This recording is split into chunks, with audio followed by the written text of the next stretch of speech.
দর্শক আসসালামু আলাইকুম, welcome back to my channel. চলে এলাম আর একটা নতুন রেসিপি নিয়ে। আমার আজকের রেসিপি হচ্ছে রুই মাছের মাথা দিয়ে সিম, আলু, কাঁচা টমেটো দিয়ে দারুণ মজার রেসিপি। এই শীতের সিজনে আপনারা এই সিমটা রান্না করে এভাবে খেতে পারেন, খেতে কিন্তু ভীষণ মজা লাগবে আর তৈরি করাও সহজ। আশা করছি আমার আজকের এই রেসিপিটি আপনাদের সবার কাছে ভালো লাগবে। এখন শীতের সিজন, আসলে খুব অ্যাভেলেবেলই সিম পাওয়া যায়। সিম দিয়ে আপনারা সিমের ভর্তা, সিম, আলু, টমেটো দিয়ে দারুণ মজার সবজি। এটা কিন্তু কাঁচা টমেটো ছিল, ফ্রিজে 3 দিন থাকার পরে হালকা একটু লাল হয়েছে, কিন্তু এটা যথেষ্ট কাঁচা। এই কাঁচা টমেটো দিয়ে আমি আজকে সিম, আলু এবং রুই মাছ দিয়ে এই সিমের সবজিটা রান্না করব। সিম, আলু, কাঁচা টমেটো দিয়ে রান্না করার জন্য আমি প্রথমে একটা পাতিলে আমি মাছ নিয়েছি, আমি মাছের মাথা নিয়েছি আর 2 পিস রুই মাছ নিয়েছি। এরপর দিয়ে দিচ্ছি হাফ কাপের মতো পেঁয়াজ কুচি, কাঁচামরিচ দিয়ে দিচ্ছি দুটো, মাঝখানে ফালি করে দিয়ে দিচ্ছি দুটো টমেটোকে কেটে দিই, আর এখানে প্রায় 2 টেবিল চামচের মতো আমি তেল দিয়ে দিব। এরপর দিয়ে দিচ্ছি 1 টেবিল চামচ রসুন বাটা, আর একটু হাফ 1.5 টেবিল চামচ রসুন বাটা। আমার এখানে সিম আধা কেজি আছে। দিয়ে দিচ্ছি 1 চামচের মতো হলুদের গুঁড়ো, 1 চামচের মতো, হাফ চামচের মতো জিরের গুঁড়ো, হাফ চামচের একটু বেশি মরিচের গুঁড়ো। তো এখন সবগুলো উপকরণ খুব ভালোভাবে আমি তেলের মধ্যে ভেজে নিব।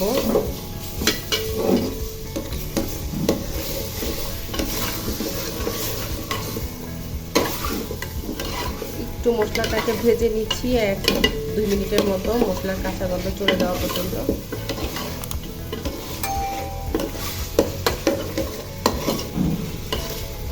মিনিটের মতো আমি মশলাটা ভেজে নিয়েছি। এই পর্যায়ে আমি একটু 1 কাপ পানি দিয়ে দিচ্ছি। পানি দিয়ে এখন আমি মাছটাকে খুব ভালোভাবে কষিয়ে নিব। আপনারা চাইলে এই মাছটা ভেজেও দিতে পারেন। তো আমার অন্যান্য যে রান্নায় আপনারা দেখবেন আমি আসলে বেশিরভাগই মাছ কষিয়ে রান্না করি, এতে আমার মনে হয় মাছের ফ্লেভারটা পরিপূর্ণভাবে সবজির ভিতর ঢোকে।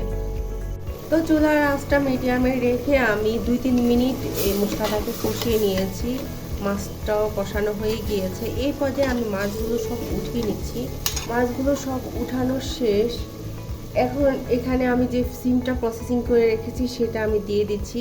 আমি এখানে হাফ কেজি পরিমাণ সিম নিয়েছি। এখন সিমের বিচির সিজন না, তো আমি সিমের ভিতর থেকে কিছু বিচি নিয়ে এখানে দিয়ে দিয়েছি। এতে করে খেতে অনেক ভালো লাগবে। আপনারাও আমার মতো এইভাবেই করবেন, খেয়ে দেখবেন ভীষণ মজা হয়। তো বিচি এখনও বের হয়নি, বিচি বের হলে আলাদাভাবে রান্না করা যাবে। তো এখন এইভাবেই আপনারা রান্না করেন, খেতে কিন্তু অনেক মজা হবে। সাথে 2টো আলু দিয়ে দিচ্ছি। দিয়ে এখন মশলার সাথে সিমটা ভালোভাবে একটু কষিয়ে নিব 2-3 মিনিটের মতো। 2-3 মিনিট আমার সিমটা ভালোভাবে কষানো হয়ে গিয়েছে। এই পর্যায়ে আমি 2 কাপ পানি দিয়ে দিলাম, দিয়ে খুব ভালোভাবে মিশিয়ে দিচ্ছি। আমি মাছগুলো দিয়ে দিচ্ছি। মাছের বাটিটা ধুয়ে আরও হাফ কাপের মতো পানি দিয়ে দিলাম। আমি ঢাকনা দিয়ে দিচ্ছি, জাস্ট একটা বলক উঠলে তারপর চুলাটা আমি মিডিয়ামে করে দিব। তো কিছুক্ষণ পরে আমি ঢাকনাটা উঠিয়ে নিচ্ছি। দেখুন সবজিতে বলক এসে গিয়েছে। আমি একটু নেড়ে চেড়ে দিচ্ছি।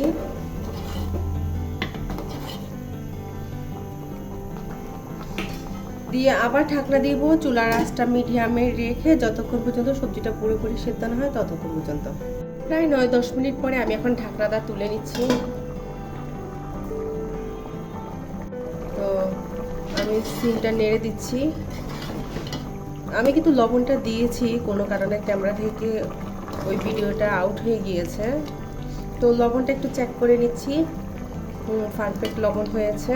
আর সিমটাও দেখুন সেদ্ধ হয়ে গিয়েছে।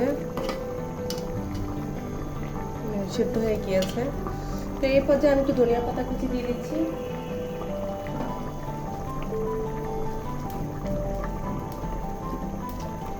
ধনিয়া পাতা কুচি যত বেশি দিবেন খেতে তত বেশি মজা লাগে। আর এখন শীতের সিজন, বস্তা করে ধনিয়া পাতা কিনে আনে খেয়ে ফেলবেন। ধনিয়া পাতা সেদ্ধ করে খেলে কিন্তু কিডনির অনেক উপকার হয়। তো আমি ধনিয়া পাতাটা খুব সুন্দরভাবে সেট করে দিচ্ছি, একটু নেড়ে চেড়ে দিচ্ছি। তো আরও 2 মিনিট রেখে দিব। 2 মিনিট পরে আমার সিম রান্নাটা হয়ে যাবে। তো 2 মিনিট পরে দেখুন আমার সিমটা রান্না হয়ে গিয়েছে। মাছের মাথা দিয়ে কাঁচা টমেটো দিয়ে এই সিমটা রান্না করেছি। দেখতে যেমন লোভনীয়, খেতে কিন্তু ভীষণ মজা হয়েছে। আশা করছি আমার আজকের এই রেসিপিটি আপনাদের কাছে ভালো লাগবে। ভিডিওটি ভালো লাগলে অবশ্যই একটা লাইক দিবেন, কমেন্ট করবেন আর আমার চ্যানেলটাকে সাবস্ক্রাইব করবেন। আজ তাহলে এই পর্যন্ত, সবাই ভালো থাকবেন। আল্লাহ হাফেজ।